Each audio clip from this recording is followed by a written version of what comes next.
So, hi guys, andito tayo ngayon sa Chickboy de Busay, no? And magkaka-reveal kami and excited ako na mapakita kung ano yung car na kinuha namin, di ba? And see you later guys. In my heart, everything that we've been waiting for was worth the fight. Grabe yung feeling mga dating OFW pero ngayon maglalabas ng sariling car nila and talaga nakaka-inspire yung kwento ng pamilyang to na dati. Nasa Saudi yung nanay, no? Nasa barko yung tatay pero right now kumpleto na at buo na yung family nila and ngayon may achievement na naman na matanggap because of this community. Congrats again, the Punzalans. We love you and we're so proud of you guys.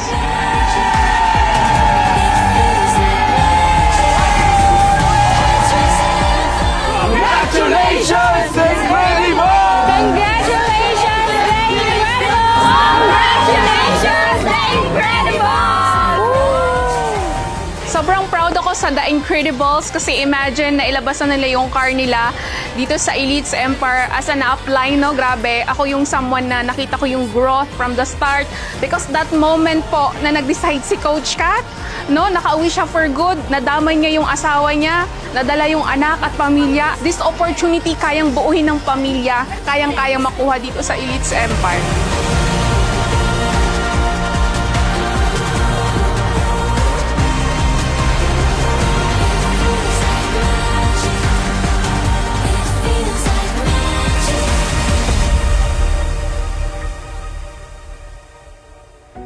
Masasabi ko lang na sobrang deserve nila makuha tong car na to kasi sobrang independent nila na leader talaga. Kasi isa kong anak ng OFW, di ba? Sabi ko, hindi ko man napauwi no, yung papa ko sa Pilipinas. Sabi ko, gusto ko maging way or tulay because of me and Elites Empire. Makakabuo ako ng pamilya na galing sa iba't ibang bansa. 13 years, hindi nabuo yung pamilya nila pero because of Elites Empire, nabuo sila and naka-admit na nila, nakapunta ng ibang bansa and ngayon maglalabas na ng car. Kaya congratulations, sobrang proud ako sa inyo and itong resulta na ginawa nila is magiging inspirasyon sa buong Elites Empire at ibang resulta to kasi ito family, di ba? Family kasi usually nangyayari kaka-reveal isang tao lang di ba? Pero ito sobrang laking inspirasyon. Gusto kong magpasalamat no kay Higher Creator kasi grabe talaga yung resulta na nagkaroon kami right now. And of course, to our Empress, thank you so much for creating Elites Empire. Kasi kung hindi ko man talaga nakita itong Elites Empire, wala din naman talaga kami dito. And of course, to all Dream Squad, yun nga, ang TGS, Big Boss, sa lahat ng Millionaire Squad, lalong-lalo na sa aming direct upline kay Ultra Ma'am. Hindi ko nakuha sa pag-a-abroad ko yung time and financial freedom. May pera, yes, pero yun nga nawalan ako ng oras sa aking family.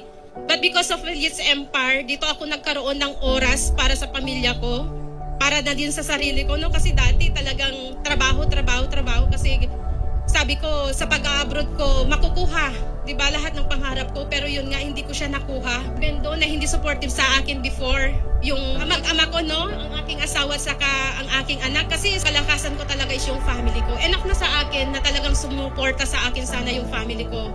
But the moment na shinare ko sa kanila itong opportunity, sabi nila kung ano-ano yung pinapasok mo. Baka may scam ka dyan, di ba? Hindi mo kakilala yung mga napaghawan mo. Kasi ito talaga yung first ever na negosyo namin ng buong family ko. Buti na lang talaga pinanindigan ko yung decision ko that time. Kasi for 13 years, wala namang nangyari Talagang magkakahiwalay kami.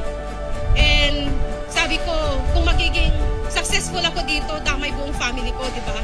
And yun talaga yung pangarap ng lahat. Yung makasama yung family, yung makuha yung goals na magkakasama. And dito ko nakita sa Elites Empire. Buti na lang, nag-Elites Empire ako. And because of that decision na ginawa ko, nabuo ko yung family ko. Diba? Sa 13 years na yon, sabi ko, isang taon lang na nakasama ko yung anak ko. But right now, ang sarap sa feeling na araw-araw kasama ko. Yung mag-ama ko na kumakain, natutulog yung mga simpleng bagay, di ba, na hindi ko nagagawa before. Ngayon, kapag natutulog ako, parang nahiya pa akong ihag si Meg kasi ang laki-laki na niya. Di ba? Oo, talaga. Gusto kong yakapin. Ito yung mga moment na hindi ko nagawa noong bata pa siya.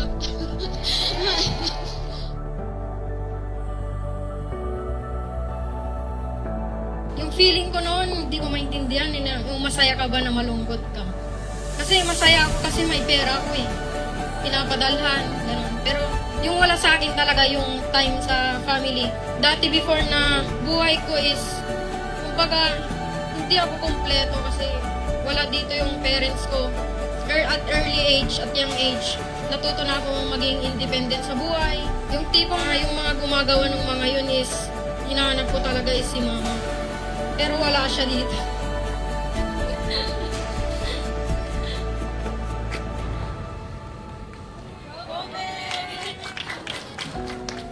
Siyempre gusto ko rin magpasalamat kay mama kasi siya yung nakakita ng Elite Empire. Sobrang saya sa pakiramdam na yung tipong gigising ka na hindi mo na inaalala na babalik ulit sa abroad yung mama at papa mo. Naiiwanan ka na naman nila. Pero dito sa Elite Empire, grabe. Lahat kayo nagiging inspirasyon para sa amin. At itong car na to, in fruit of consistency siya. Kasi kung hindi kami nagtutuloy-tuloy hanggang ngayon, syempre hindi namin makukuha yung mga goals namin in life. And way back before, hindi naman namin napag-uusapan kasi yung mga pangarap namin sa buhay. Hindi ko man na-share sa kanila na, in the future, gusto ko ng ganito Pero ngayon, every night, every before matutulog, pinag-uusapan kung anong susunod na goal. Lahat ng thoughts, lahat kumbaga may naiko-contribute. And itong car na to, may pangarap talaga ng mga magulang ko na may bigay sa akin before na as an OFW sila. Pero right now, iba yung feeling talaga na yung first car ko pala is magiging, yung may contribute pala ako kasi kaya hindi binigay noon ng OFW pa sila. Hindi siya naging madali yung journey namin dito sa Elite Empire. A lot of challenge na pinagdaanan namin ni Kat. Pero andyan yung mga mentors na nagka-guide sa amin. Super grateful ako na nabilong sa Elite Empire kasi dahil dito nabuo yung family namin, di ba? Although naging negative man ako before, pero pinakita ng wife ko na tama yung desisyon niya. Hindi yung pag-abroad yung itutuloy namin, kundi hindi itong Elite Empire na to. Kaya ngayon, magpapalabas kami ng brand new car, no? Yung kinuha namin para sa anak namin talaga. I know na sa lahat ng makakapanood ng video natin na to, sa mga umattend dito, I know na maraming makaka-relate na pamilya tungkol sa mga negative na yan. Kasi kung ikaw ang nakakita ng opportunity na to, panindigan mo yan. Kasi dito mo na makukuha yung mga pangarap mo. Diba? Kung kami nga, nagawa namin, what more sa inyo? Tuloy-tuloy ka lang. Tinatamad ka man, pangit man yung mood mo, just do it. Gawin mo pa rin yung negosyo. Ano man yung sitwasyon mo ngayon. Kasi yung sitwasyon mo ngayon, hindi pa yan yung final destination mo. Malayo pa yung mararating mo, basta tumuloy-tuloy ka lang. Sobrang saya, lahat nakangiti, lahat positive, lahat nagra-radiate, lahat nararamdaman ko. And maraming salamat po sa inyong lahat. And kayo na next.